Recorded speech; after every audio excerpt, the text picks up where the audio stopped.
깊은 밤 고요한 산사 마당을 가로지르는 찬 바람에 낙엽이 굽이칩니다. 오늘 문득 장성한 자식의 뒷모습을 보며 이름 모를 서글픔을 느끼지는 않으셨는지요. 평생을 비바람 마다치 않고 그 자식이라는 나무가 쓰러질까, 볕이 모자랄까 노심초사하며 살아온 세월이었습니다. 내 입에 들어가는 것은 아까워도 자식 입에 들어가는 것만 보면 배가 불렀고 내 어깨가 굽어가는 줄도 모르고 자식의 짐을 대신 짊어지고 걸어왔습니다.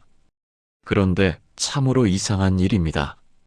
자식이 성인이 되어 제 둥지를 틀고 나면 이제는 짐을 내려놓고 편히 쉴 법도 한데 마음은 왜 갈수록 더 깊은 늪으로 빠져드는 것일까요?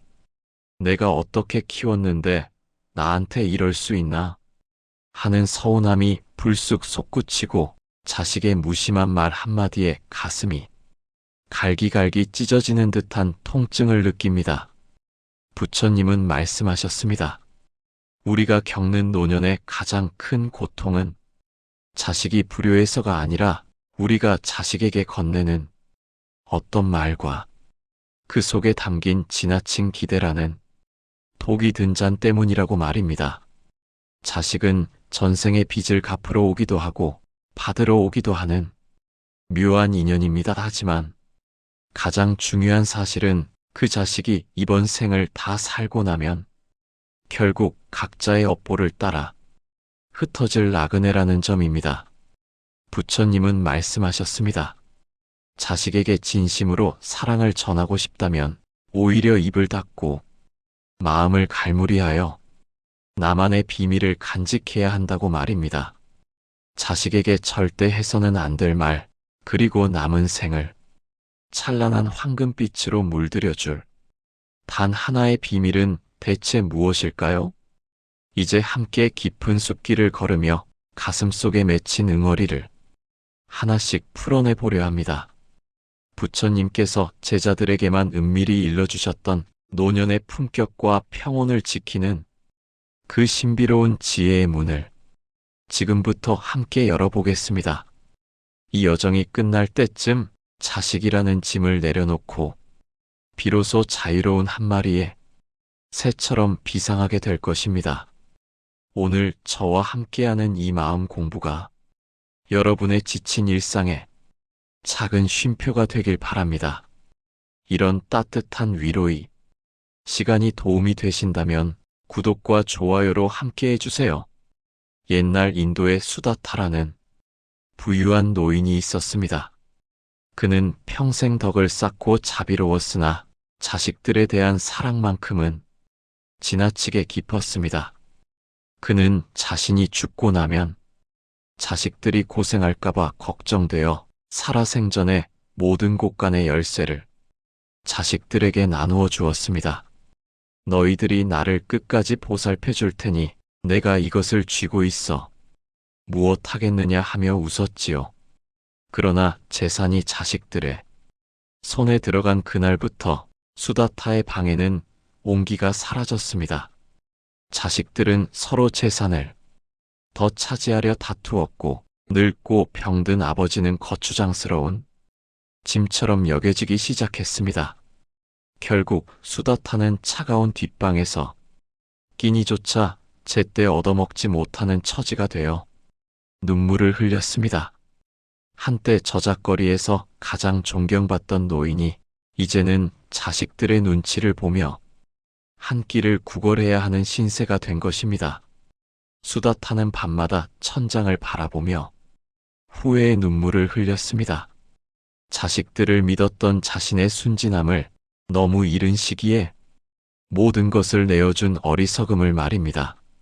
부처님은 이 소식을 듣고 수다타를 찾아와 말씀하셨습니다. 수다타여, 어리석은 자는 내 자식이라 하여 내 몸의 일부처럼 여기지만 사실 이 몸조차 인연이 닿으면 흩어질 흙과 바람이거늘 어찌 자식을 내 소유라 여기는가. 부처님은 수다타에게 지팡이 하나를 주시며 일러주셨습니다. 이 지팡이는 그대의 재산이 아니라 그대의 존엄을 지키는 마지막 방패다. 자식에게 다 내어주고 빈손이 되었을 때 자식의 효도를 구걸하게 되는 것은 그대의 잘못이 아니라 인간의 본성이 그러한 법이다. 부처님은 계속해서 말씀하셨습니다. 사람의 마음은 불이 위로 타오르는 것처럼 재물을 향해 타오르는 것이 자연스러운 본성이다. 자식이라고 해서 예외가 아니다. 그들도 중생이며 탐욕과 어리석음으로부터 자유롭지 못하다. 60세 이후의 인생이 편안해지려면 가장 먼저 나의 미천을 함부로 말하지 말아야 합니다. 내가 가진 돈의 액수, 숨겨둔 비상금, 심지어 물려줄 유산의 크기까지도 자식에게 명확히 보여주지 마십시오. 부처님은 말씀하셨습니다. 재물은 흐르는 물과 같아서 영원한 주인은 없으나 그것을 그대가 쥐고 있는 동안에는 그대의 최소한의 자존심을 지켜주는 든든한 울타리가 된다고 말입니다. 돈을 보여주는 순간 자식의 마음 속에는 부모에 대한 존경 대신 계산기가 돌아가기 시작합니다. 이것은 자식이 나빠서가 아닙니다. 중생의 마음이 본래 탐욕과 어리석음에 취약하기 때문입니다. 생각해 보십시오. 자식이 부모를 찾아오는 발걸음이 진심 어린 그리움인지 아니면 재산에 대한 기대감인지 구별할 수 없게 되는 순간 부모의 마음은 얼마나 황폐해지겠습니까? 매번 자식을 만날 때마다 의심의 눈초리로 바라보게 되고 자식의 친절한 말 한마디도 재산을 노리는 계략처럼 느껴지게 됩니다. 이는 부모와 자식 모두에게 깊은 상처를 남기는 비극입니다. 자식에게 주머니를 보여주지 않는 것은 인색함이 아닙니다.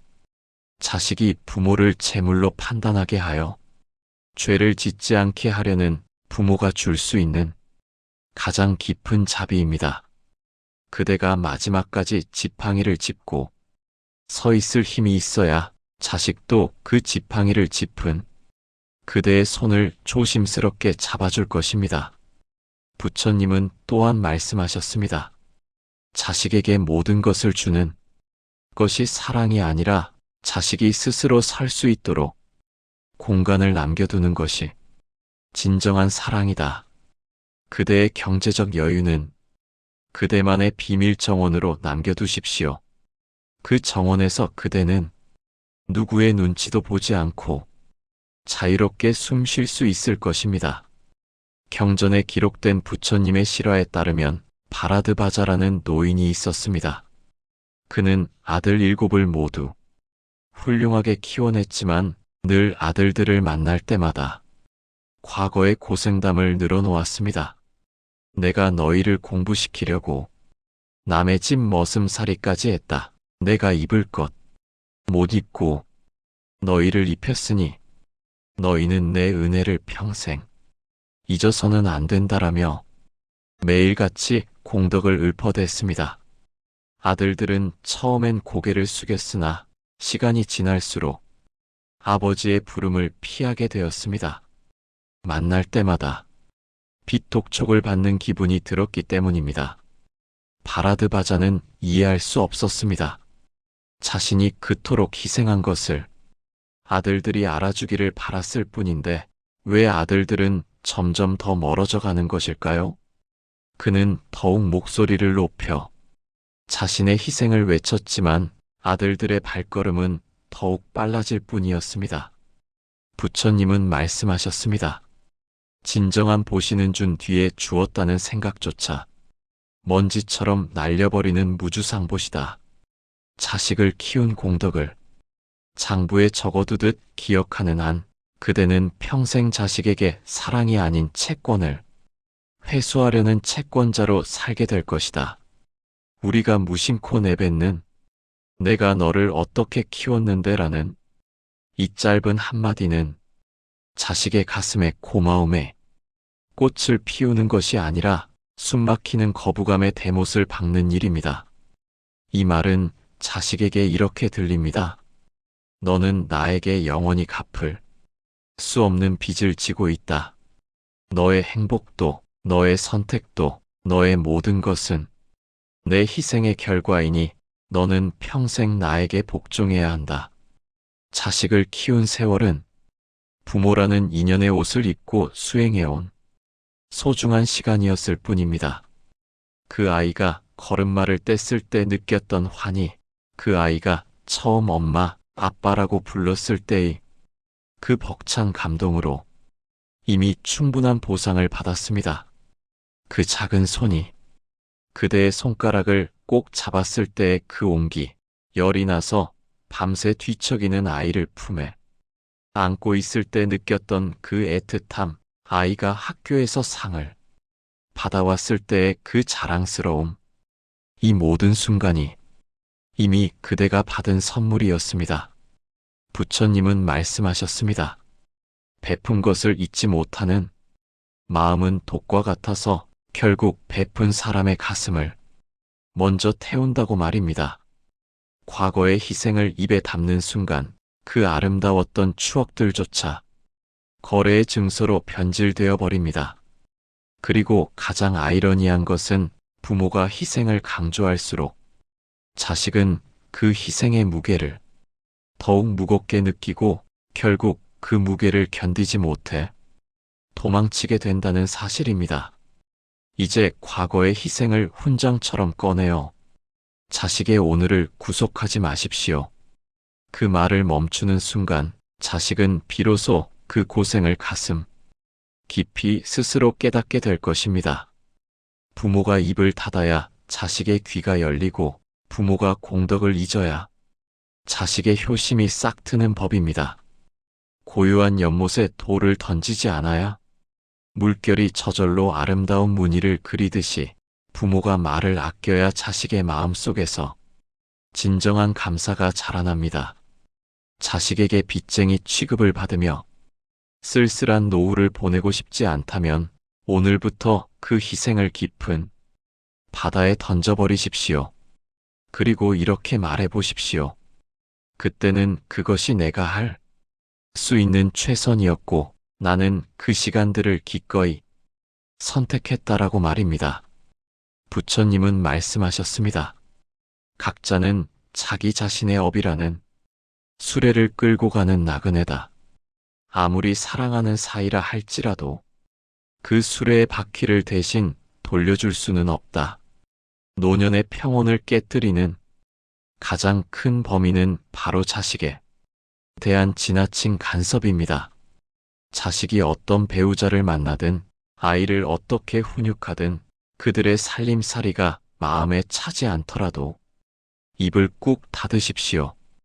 그렇게 살면 안 된다. 내 말대로 했어야 했다. 내가 봤을 때는 이게 맞다는 말들이 목구멍까지 차올라도 삼키십시오. 보기에 자식의 길이 벼랑 끝을 걷는 것처럼 위태로워 보일 수 있습니다. 하지만 부처님은 말씀하셨습니다. 진흙 속에서 연꽃이 피어나듯 고통과 실수를 겪어보지 않은 영혼은 결코 단단해질 수 없다. 자식의 앞길에 있는 모든 돌멩이를 치워주려 애쓰는 것은 자식이 스스로 걷는 법을 배울 기회를 뺏는 일입니다. 자식의 실패는 그 아이가 이번 생에서 반드시 겪고 넘어가야 할 거룩한 공부입니다. 그대가 평생 걸어온 길과 자식이 걸어갈 길은 다릅니다. 시대가 다르고 환경이 다르며 무엇보다 그들의 업보가 다릅니다. 그대에게 맞았던 해답이 자식에게는 독이 될 수도 있고 그대가 피했던 길이 자식에게는 축복의 길일 수도 있습니다. 부처님은 또 말씀하셨습니다. 물에 빠진 사람을 구하려다 같이 빠지는 것은 지혜로운 자비가 아니다. 자식의 고민을 내 고민인 양 밤잠을 설치며 걱정하는 것은 자비가 아니라 집착의 변형일 뿐입니다. 불안해하면 자식은 더 큰 불안을 느끼고 간섭하면 자식은 더 큰 반발심을 느낍니다. 그대의 걱정 어린 전화 한 통이 자식에게는 짐이 되고 그대의 조언 한마디가 자식의 자신감을 무너뜨리는 비수가 될 수 있습니다.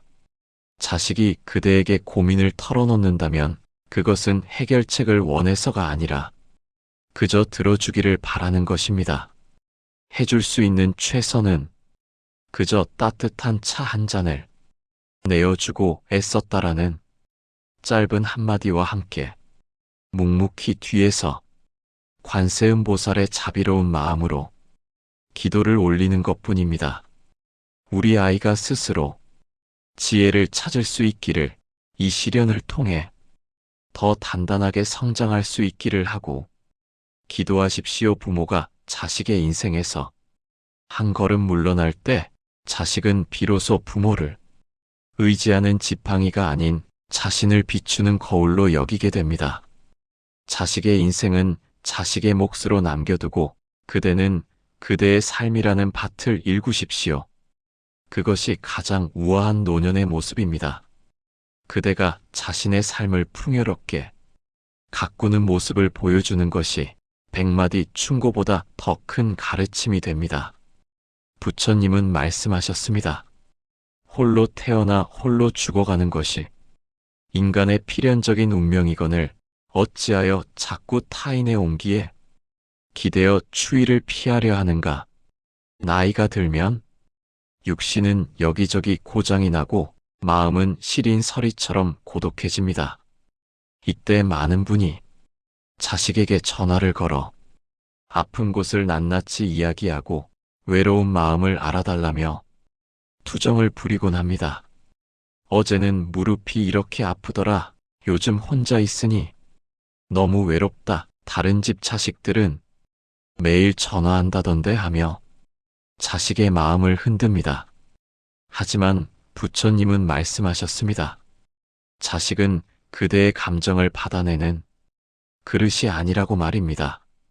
그대의 고독은 자식이 채워줄 수 있는 것이 아닙니다. 그것은 평생을 살아오며 비워내지 못한 마음에 찌꺼기들이 올라오는 과정입니다. 젊은 시절 너무 바쁘게 살아오느라 들여다보지 못했던 내면의 공허함, 관계에 기대어 살면서 스스로를 돌보지 못했던 시간들, 이 모든 것이 노년에 이르러 고독이라는 이름으로 찾아옵니다. 자식에게 내 아픔을 호소하는 것은 자식의 바쁜 일상 위에 무거운 바위덩어리를 얹어주는 것과 같습니다. 자식은 부모의 아픔을 들으면 위로보다는 죄책감을 느끼고 그 죄책감은 결국 부모를 멀리하게 만드는 원인이 됩니다. 내가 더 자주 찾아뵈어야 하는데, 내가 더 잘해드려야 하는데 하는 죄책감이 쌓이면 자식은 오히려 부모에게 전화하는 것조차 두려워하게 됩니다. 전화를 할 때마다 또 아픈 이야기를 들어야 하고 또 해결해 줄 수 없는 외로움과 마주해야 하니까요. 부처님은 말씀하셨습니다. 스스로 등불이 되어 어둠을 밝히는 자만이 진정한 평온을 얻는다. 외로울 때는 자식의 목소리를 찾기보다 부처님의 말씀 한 구절을 읽거나 고요히 자신의 숨소리를 들으며 숲길을 걸으십시오. 아침 햇살을 받으며 천천히 걷는 산책길에서, 절에서 들려오는 은은한 목탁 소리에서, 창밖으로 보이는 계절의 변화에서 위로를 찾으십시오. 고독은 외로움이 아니라 자신과 깊이 만나는 거룩한 시간입니다. 이 시간을 통해 그대는 비로소 진정한 자신을 발견하게 됩니다. 누구의 엄마, 누구의 아빠가 아닌 오직 한 인간으로서의 그대 자신을 말입니다. 스스로 자신의 마음을 데울 줄 아는 부모가 되었을 때 자식은 그대의 곁에서 풍기는 은은한 지혜의 향기에 이끌려 자연스럽게 다가오게 됩니다. 나는 아주 잘 지내고 있다. 걱정하지 말아라고 웃으며 말해줄 수 있는 단단한 자존감을 가지십시오. 그것이 자식에게 줄 수 있는 가장 위대한 유산이며 그대의 노년을 빛나게 할 품격입니다. 자식이 전화했을 때 오늘 날씨가 참 좋더라. 산책하다가 예쁜 꽃을 봤다고 말할 수 있다면 자식은 안심하고 자신의 삶에 집중할 수 있을 것입니다. 부처님께서 인생의 황혼기에 접어든 이들에게만 은밀히 전해주신 비밀은 바로 자등명, 즉 내면의 홀로 있음에서 나오는 자유입니다. 이것이 바로 자식에게도 끝내 말하지 말고 간직해야 할 비밀의 핵심입니다. 이것을 버리지 말라는 것은 자식을 사랑하지 말라는 뜻이 아닙니다. 자식이라는 외부의 등불이 바람에 흔들리거나 꺼질 때 그대의 인생이 암흑 속에 잠기지 않도록 내면의 불꽃을 스스로 지키라는 뜻입니다. 많은 부모들이 자식을 인생의 전부로 여기며 살아갑니다. 자식이 웃으면 덩달아 기쁘고 자식이 아프면 세상이 무너지는 것처럼 느낍니다. 하지만 이것은 사랑이 아니라 의존입니다. 부처님은 말씀하셨습니다. 그대가 스스로 단단히 서 있지 못하면 그대가 기대는 모든 것이 그대를 무너뜨리는 원인이 된다. 자식에게 모든 비밀을 털어놓지 말고 모든 기대를 걸지 마십시오. 나는 자식이 없어도 충분히 행복할 수 있다라는 이 결연한 비밀을 가슴속 깊이 간직하십시오. 이것은 자식을 버리라는 말이 아닙니다. 오히려 자식을 진정으로 자유롭게 사랑하기 위한 준비입니다. 그대가 자식에게 의존하지 않을 때 비로소 조건 없는 사랑이 가능해집니다. 부처님은 말씀하셨습니다. 무소의 뿔처럼 혼자서 가라. 숲속에서 소리에 놀라지 않는 사자처럼 그물에 걸리지 않는 바람처럼 살아가라. 이 말씀의 진정한 의미는 고립되라는 것이 아닙니다. 내면의 중심을 잃지 않으면서도 세상과 조화롭게 살아가라는 뜻입니다. 자식과의 거리를 적절히 유지하며 내면의 평화를 가꾸는 사람은 노년이 결코 허무하지 않습니다. 오히려 그 고독의 시간 속에서 젊은 날에는 보지 못했던 참된 자아를 발견하게 됩니다. 젊은 시절에는 너무 바빴습니다. 생계를 위해 일하고 자식을 키우고 세상의 잣대에 맞춰 살아가느라 정작 자신은 돌아보지 못했습니다. 하지만 이제 그대에게는 시간이 있습니다. 천천히 내면을 들여다보고 진정으로 원하는 것이 무엇인지 깨달을 수 있는 황금 같은 시간이 주어진 것입니다. 자식에게 건네지 않은 그 수많은 말들이 내면에서 수행의 걸음이 되어 황혼의 들판에 아름다운 지혜의 꽃을 피울 것입니다.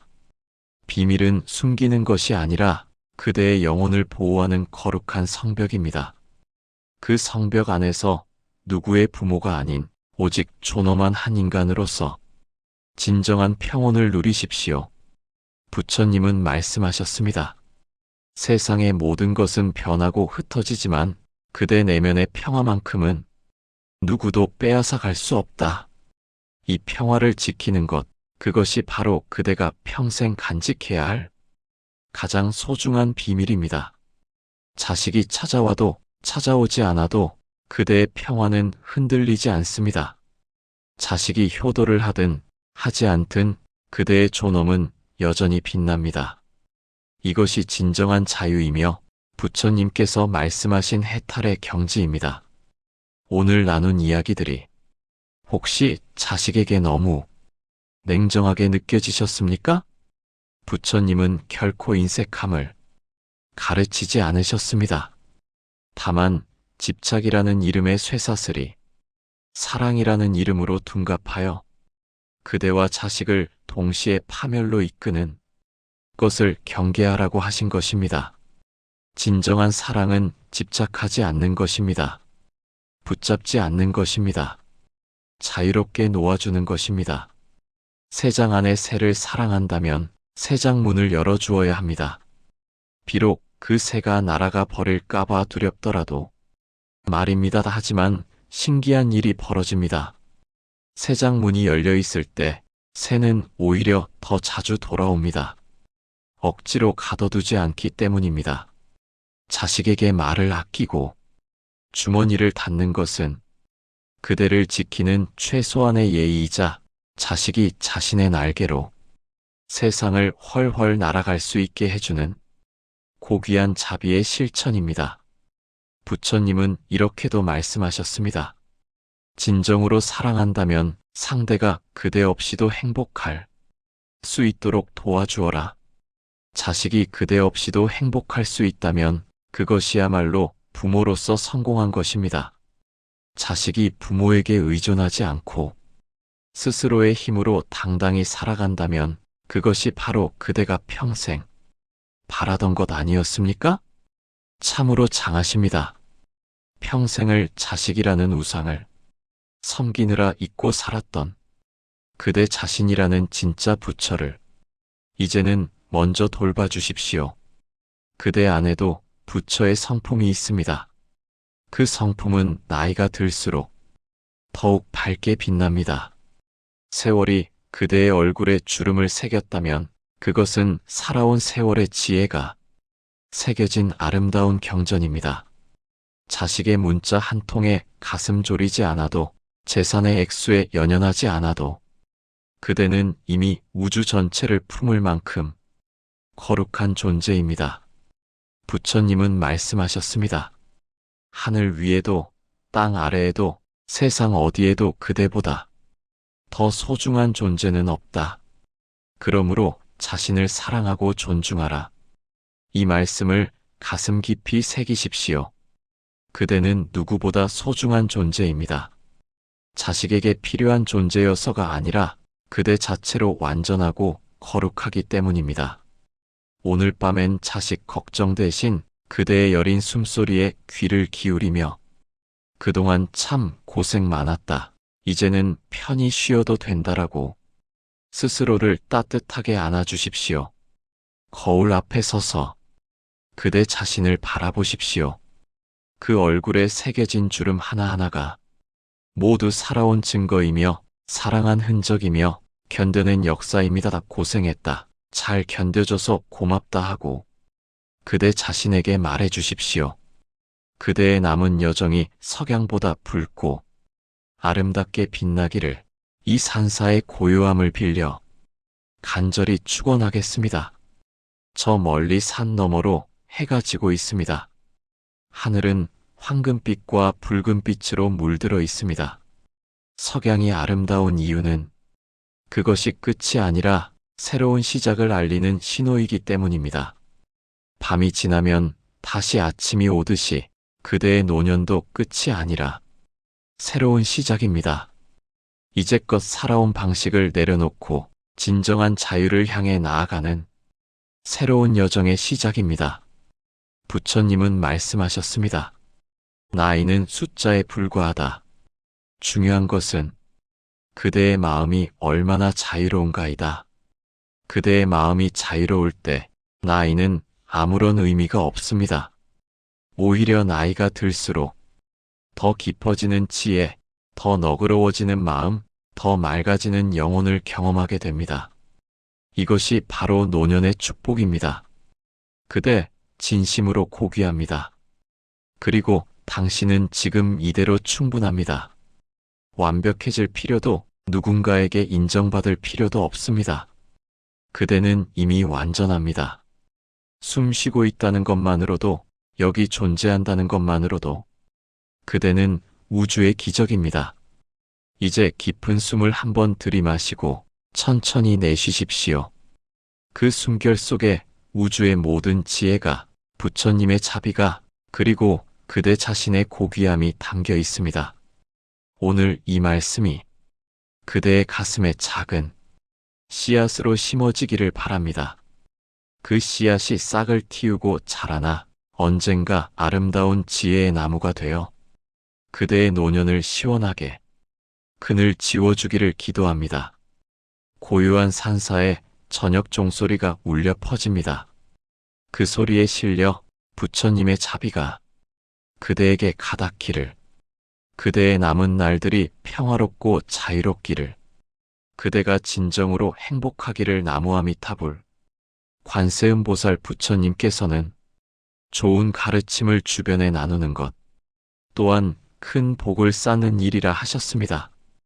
오늘 영상이 마음을 다스리는 데 도움이 되셨다면 구독과 좋아요로 마음을 표현해 주세요. 여러분의 작은 관심이 더 많은 분께 부처님의 평온을 전하는 귀한 통로가 됩니다. 이제 고요한 마음으로 본문 내용을 경청해 보시겠습니다.